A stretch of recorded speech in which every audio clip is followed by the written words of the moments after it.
Olá pessoal, que a graça de Cristo esteja com vocês. Esse aqui é mais um vídeo onde a gente vai falar sobre esse assunto que envolve a igreja primitiva, né? O começo dessa grande história da igreja, grande e gloriosa história da igreja.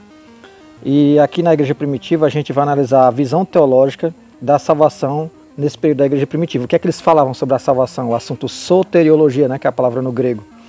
Aí existem as duas principais correntes dentro do assunto soteriologia. Existe a visão monérgica, ou monergista, ou monergismo. A salvação só depende de Deus. E o sinergismo, que é a visão sinérgica. A salvação é uma união de ações entre Deus e o homem. Então é isso. Então você acompanha esse vídeo com atenção até o final. Eu já vou pedir para você deixar o seu like, a tua inscrição se você não é inscrito. E compartilhe esse vídeo para alcançar mais pessoas. E bora para mais esse vídeo.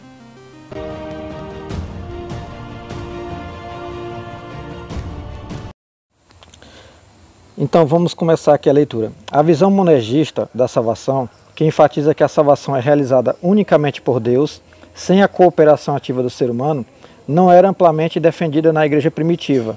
A visão predominante na igreja primitiva enfatizava a cooperação entre a graça divina e a livre vontade humana na busca e recepção da salvação. Então, aqui vem a explicação do que seria o monergismo, né? Que é a visão que enfatiza só a questão da ação de Deus na salvação. Agora vamos falar sobre a outra visão. Na igreja primitiva, havia um debate teológico sobre a relação entre a graça de Deus e a resposta humana na salvação, porque essas duas coisas, pessoal, sobre a ação de salvação, elas estão inclusas. Tanto a ação divina como a resposta humana. A gente não pode excluir essas duas coisas do ação de salvação. Algumas figuras importantes, como Agostinho de Hipona, defenderam a primazia da graça divina na obra da salvação, enfatizando que é Deus quem inicia e capacita a salvação. Essa perspectiva é conhecida como monergismo. No entanto, outros teólogos e líderes da igreja primitiva, como Justino Marte, Irineu de Lyon e Orígenes, enfatizaram a importância da livre vontade humana e a cooperação com a graça divina na busca e recepção da salvação. Eles acreditavam que a graça de Deus capacita a resposta humana, olha só, capacita a resposta humana e trabalha em harmonia com a vontade e a participação do ser humano. Então, a graça divina capacita o ser humano a responder. Não é que ela faz o ser humano responder positivamente só, mas ela capacita ele a dar uma resposta. Então, essa é uma forma de ver a salvação, que é o sinergismo, né? A visão sinérgica, que enfatiza a cooperação entre a graça divina e a livre vontade humana, que eu acabei de ler e explicar, prevaleceu na igreja primitiva. Essa visão reconhece a iniciativa da graça divina na salvação, mas também destaca a necessidade de uma resposta ativa e fiel do indivíduo. Então não é só uma resposta unicamente em aceitar, em receber essa graça de Deus, essa salvação, mas também em continuar com essa resposta ativa e fiel sempre, porque aí vai tocar no outro ponto, a perseverança dos santos, mas isso aí é num outro assunto, quando eu for falar sobre a reforma protestante e a parte em que toca o calvinismo e arminianismo.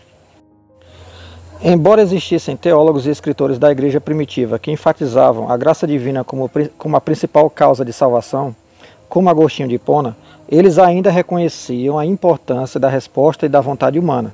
Agostinho, por exemplo, defendeu a doutrina da graça preveniente, que ensina que a graça de Deus atua primeiro para capacitar a resposta humana de fé e arrependimento. Então, Agostinho pode aparentar que ele começou a desenvolver o que hoje a gente conhece como calvinismo, mas na verdade ele não descartava a resposta humana. Ele apenas começou a enfatizar mais a graça divina atuando antes. Portanto, embora houvesse reconhecimento da primazia da graça divina, que eu acabei de falar, né, a ação de Deus, na salvação na igreja primitiva, não era comum encontrar uma visão monergista estrita em que a ação humana fosse totalmente excluída do processo da salvação. Então essa visão de que o ser humano trabalhava nessa cooperação de jeito nenhum, não era uma visão do início da igreja primitiva. Os teólogos não defendiam isso com clareza e de forma cabal. A participação e a resposta humana eram consideradas parte integrante da obra redentora de Deus.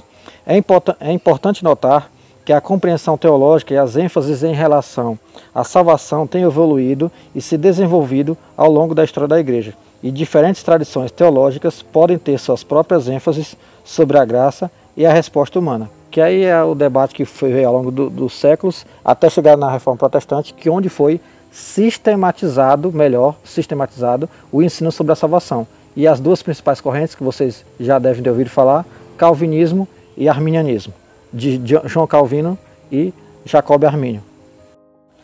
Alguns dos pais da igreja primitiva, como Irineu de Lyon, Justino Marte e Clemente de Alexandria, enfatizavam a liberdade humana e a cooperação com a graça divina na busca da salvação.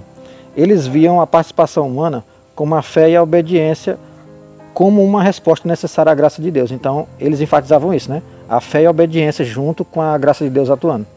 Portanto, embora elementos da visão monergista possam ser encontrados em alguns pais da igreja primitiva, não se pode dizer que essa visão era a posição dominante ou unânime na igreja primitiva, porque essa visão só foi pegar força depois da Reforma Protestante, que eles enfatizavam apenas a graça de Deus atuando, né?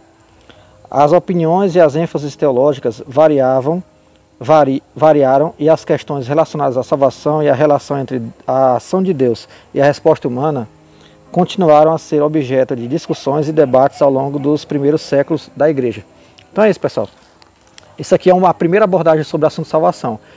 É errado dizer que esse assunto de salvação não era abordado na igreja primitiva. Tem teólogos sérios, reformados, que vão dizer isso, mas não é verdade. Esse assunto já era abordado na igreja primitiva. O que não acontecia naquele tempo é a sistematização dos ensinos. Que na verdade todos esses ensinos que hoje a gente tem na teologia só foram sistematizados, colocados num corpo de sistemático, né, ao longo dos séculos. Então esses assuntos eram trabalhados naquele período, só que ficava de forma assim complexa, de forma variada, de forma diversa, citações um pouco assim obscuras, mas esses assuntos eram abordados naquele tempo. Só que foi somente sistematizado ao longo dos séculos e principalmente na Reforma Protestante. Então é isso, espero que vocês tenham gostado.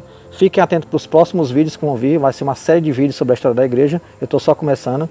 Então espero que vocês tenham gostado do vídeo, deixa o like, deixa a inscrição se você não é inscrito, compartilhe o vídeo para o canal alcançar mais pessoas, deixa o seu comentário também e não se esqueça, somos um em Cristo e fica com Deus.